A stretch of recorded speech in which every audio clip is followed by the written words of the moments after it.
कालवण, तुरीची भाजी म्हणू शकता, कालवण म्हणू शकता. तर हे तूर आधी भाजून घेतली तव्यामध्ये, नंतर पाण्याने धुवून शिजवून घेतलेली आहे.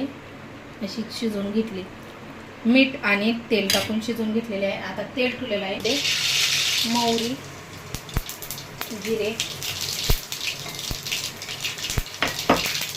आणि लसूण. तर आता लसूण हे छान हे झालेलं आहे. तर त्यामध्ये कढीपत्ता टाकतो.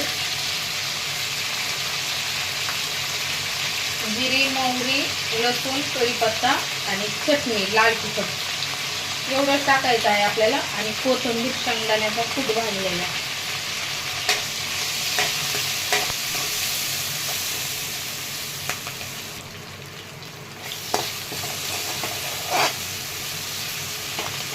तर छान आता चटणी हे परतलेलं आहे. आता त्यामध्ये तुरीचं हे पाणी टाकून घेऊन घेते गोगऱ्याचं.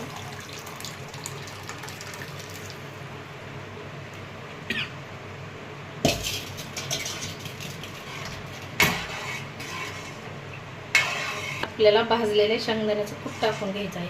भाजी गॅस कमी करून उकळी येऊन द्यायची. उकळी आल्यावर शेंगदाण्याचा कूट टाकायचा. चवीनुसार मीठ टाकून घेते, कारण शिजताना पण मीठ टाकलेलं होतं तुरी शिजताना. आता शेंगदाण्याचं कूट टाकते.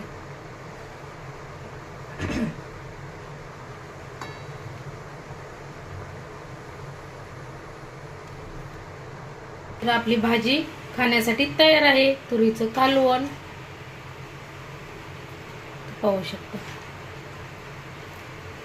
गॅस आता मी बंद करते.